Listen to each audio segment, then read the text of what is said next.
બીજા મુદ્દાની વાત કરીએ તો સ્થાનિક સ્વરાજની ચૂંટણીમાં ભાજપે તમામ 15 મહાનગરપાલિકાઓમાં બહુમતી મેળવ્યા બાદ હવે મેયર અને અન્ય મુખ્ય પદાધિકારીઓની પસંદગી માટે સેન્સ પ્રક્રિયા શરૂ થઈ છે. ભાજપના પ્રદેશ પ્રમુખ જગદીશ વિશ્વકર્મા દ્વારા નિમાયેલા નિરીક્ષકો 1 થી 3 મે દરમિયાન ચૂંટાયેલા પ્રતિનિધિઓની સાથે મુલાકાત કરીને તેમની રજૂઆતો સાંભળી રહ્યા છે. અમદાવાદ, સુરત, રાજકોટ, ભાવનગર અને મહેસાણા સહિતના શહેરોમાં આ પ્રક્રિયા ચાલી રહી છે, જેમાં મેયર, ડેપ્યુટી મેયર અને સ્ટેન્ડિંગ કમિટીના ચેરમેન માટેના નામો પર ચર્ચા થઈ રહી છે. આ સેન્સ પ્રક્રિયાનો અહેવાલ પ્રદેશ પાર્લામેન્ટરી બોર્ડને સોંપાશે. ત્યારબાદ 4 થી 6 મે વચ્ચે બેઠક મળશે. બાદમાં અંતિમ નિર્ણય લેવામાં આવશે. અંતે મ્યુનિસિપલ કમિશનર દ્વારા પ્રથમ સામાન્ય સભામાં મેયર સહિતના પદાધિકારીઓના નામોની સત્તાવાર રીતે જાહેરાત કરવામાં આવશે. અને સમગ્ર મામલે હવે જે ભાજપ દ્વારા સેન્સ પ્રક્રિયા શરૂ કરવામાં આવી છે, સેન્સ પ્રક્રિયા જે હવે હાલ થઈ રહી છે તેમાં રાજકોટ, અમદાવાદ, સુરત, મહેસાણા અને ભાવનગર ખાતે આ સેન્સ પ્રક્રિયા થઈ રહી છે. અનેક ઉમેદવારો હવે સેન્સ માટે પહોંચી રહ્યા છે અને હવે સંગઠનના નેતાઓ અને પ્રદેશ નેતાઓ સેન્સ પ્રક્રિયા કરી રહ્યા છે. અને આજ મુદ્દે આપણી સાથે ચર્ચા કરવા માટે સિનિયર પત્રકાર કૌશિક પટેલ જોડાઈ ગયા છે. કૌશિકભાઈ, આ સેન્સ પ્રક્રિયાને એઝ અ પત્રકાર તમે કેવી રીતના જોઈ રહ્યા છો? જરૂર, આ કોઈ ભાજપની સેન્સ પ્રક્રિયા તો એકમાત્ર ઔપચારિકતા છે.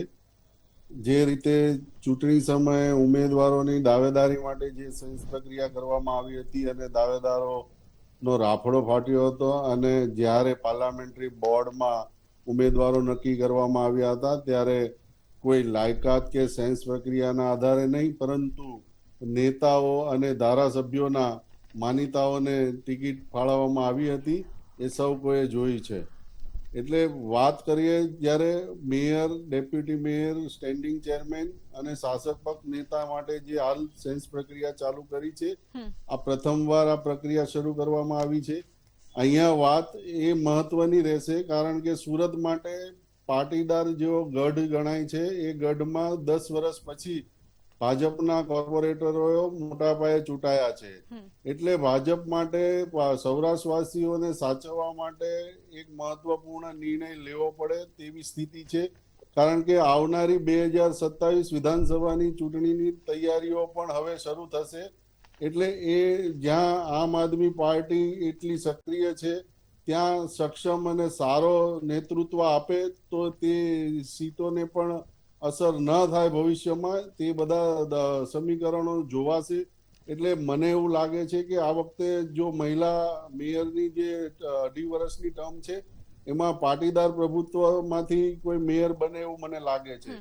અને જે મેયર બનશે, સુરતમાં તો 4 પદો માટે જે છે જાતિગત સમીકરણોના આધારે પદ ફાળવવામાં આવે છે. એમાં જો પ્રથમ મેયર તરીકે જો પાટીદાર આવે તો સ્ટેન્ડિંગ ચેરમેન તરીકે મૂળ સુરતીને ફાળે જાય એવી શક્યતાઓ છે. અને ડેપ્યુટી મેયર ગઈ ટર્મમાં પાટીલ મરાઠી લોબીમાંથી હતા, તો ત્યાં કદાચ સમીકરણો બદલાય તો પરપ્રાંતીય આવી શકે અને શાસક પક્ષ તરીકે પાટીલ આવી શકે છે.